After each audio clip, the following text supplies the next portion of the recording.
My name is Lisa Okwich, and I'm an abstract painter based in Vancouver, British Columbia, Canada. My inspiration really comes from all of my surroundings, my past. I moved a lot as a child.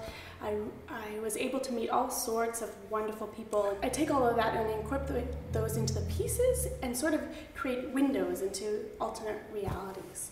Within my current body of work, I use quite diverse color palettes, build lots of texture, I scratch back into the pieces themselves, and build lots of layers into them. I also offer workshops and classes that deal with the creative process, introduction to abstract painting, as well as the commission process. I work with the client to create something for them that's within my style, but I find it's really a great way that I can channel and focus my creativity and incorporate theirs.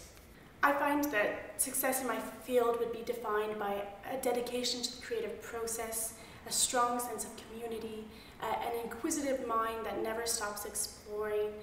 All of those things I find are key fundamentals to the success of a great art career.